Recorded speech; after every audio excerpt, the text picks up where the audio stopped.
Hello students, a very warm welcome to all of you in your very own YouTube channel MP Middle School.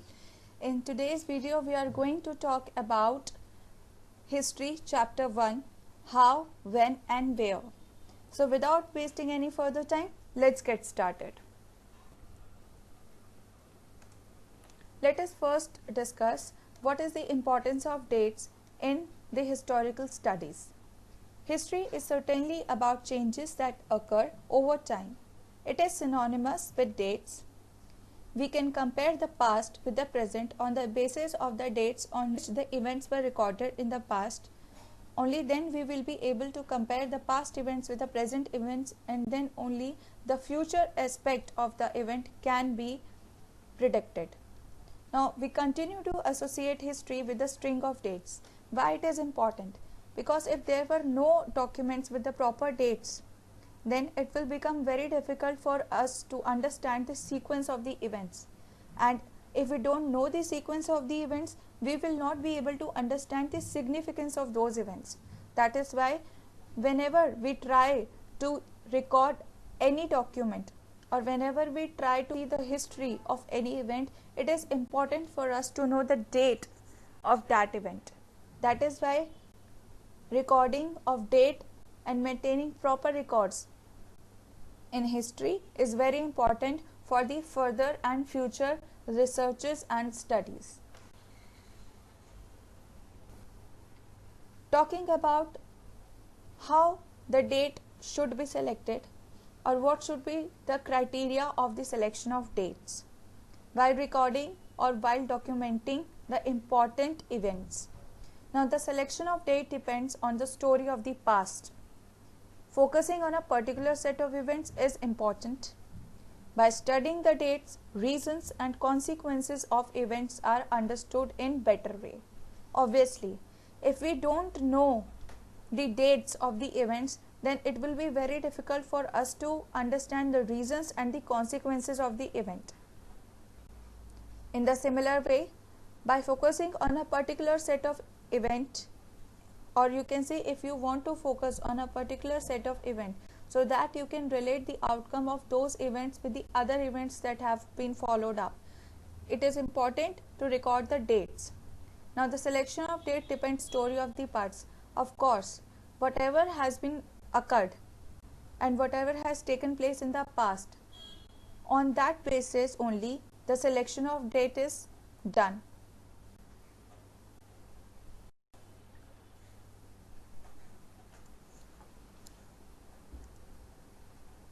How do we periodize? Now, in order to periodize the dates in history, James Mill divided the Indian history into three periods: Hindu, Muslim and British. According to James Mill, earlier in India there were Hindus, that is, the country was ruled by Hindus. After that there was a Muslim rule, and then the British rule came. According to Mill, only British rulers, culture and laws could make Indians civilized. There are significant sources to study the periods of events, and by studying different historical evidences, a string of time periods can be found. Now, when we talk about the periodization of the history, James Mill was the person who divided the Indian history into three periods, that is Hindu, Muslim and British. According to Mill, only the Britishers could civilize the Indians, which was not true. But this is how the records and the documents have been manipulated. Now, the significant sources to study the periods of events, and by studying the different historical evidences, a string of time periods can be formed.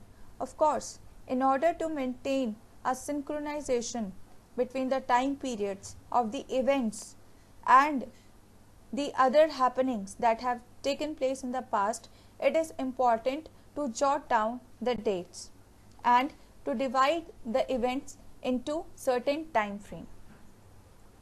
Now let us see what is colonialism.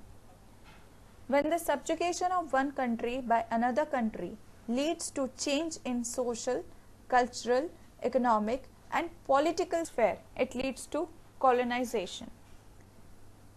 British rule brought about these changes in values and taste, customs and practice among Indians, and that is why we are called that we say that Indians have been colonized by the Britishers. Why? Because we were subjugated by the Britishers in every aspect of our life, or we can say in every aspect of the administration, be it social, cultural, economic or political sphere. Everything was taken by the Britishers. That is why we were colonized, and this process of subjugation of one country by another country is called as colonization. Now, how do we know administration? Obviously, in order to understand the administration which was there in the past, the most important source is the official records of that particular administration. If we take into consideration the administration of Britishers, we have the documents and letters that are there and that have been preserved, through which we can understand how British administration was working in India. Some of these specialized institutions like archives and museums were established to preserve important records. Administrative source only represents half of the picture, as they all were written and maintained by Britain officials. Now, this is a very obvious thing. Whichever government rules or whichever administration is ruling a particular country, the people, the officials of that administration try to record only the good events that has taken place. There is a tendency to avoid the loopholes and the negative events or the unsuccessful events that were there during the period of administration of that particular government. So was the case with British officials. Several other sources studied together give a better picture of administration. Therefore, it is always suggested that in order to understand a particular government or a particular administration that was there in the past, one should always add the other documentations that have been done by the people of that particular administration. That is, the citizens of the country also document on the basis of their experiences on a daily basis. In order to understand the wholesome of the administration of a particular administration, it is important to study not only the official records that have been documented by the officers, but also the other documents, letters, or maybe stories that have been documented by the individuals.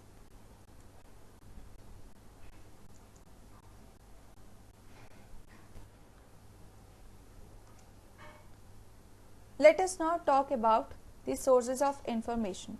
The most common sources of information are official records, letters, memos, surveys, newspapers, magazines, autobiographies, reports, experiences of the travelers, novels, and poems.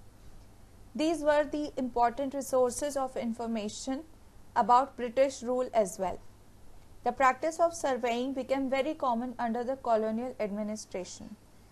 Various surveys like botanical, zoological, archaeological, anthropological, and forest surveys were in the list of the British administration.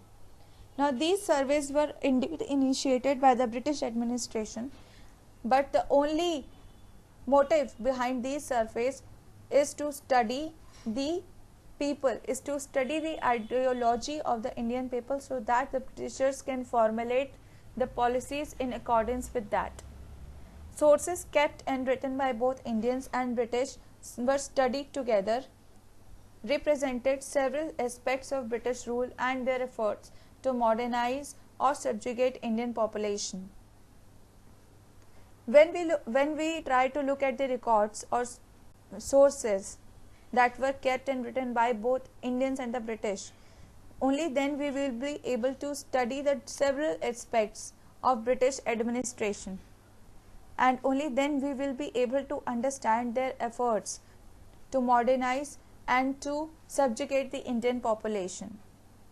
So, it is always advised that if you want to have a wholesome study about any administration, about the working of the government that was there in the past, the policies that they made, the loopholes that were there, positives and the negatives, each and everything cannot be studied only by studying or having a look at the records that were maintained by the government official. It is always advised that other resources which were maintained by the individuals, like in the form of poems or novels or the accounts of travelers, should also be taken into consideration. All these unofficial sources of information are equally important as the official sources of information. Let us see what these official records do not tell us. The official records do not tell about the needs of the people of India. Many official records hide the truth and only show one aspect of the event. The official records does not represent the fallouts of the British administration and also do not represent the reactions and the situations of Indians of every sphere of society. I hope you have understood the concepts of the chapter. If you have any doubt, comment down in the comment section. I will try to clear all your doubts. Thanks for watching. Do like and subscribe to our channel. Keep learning, stay safe and stay healthy, and I'll see you in the next video.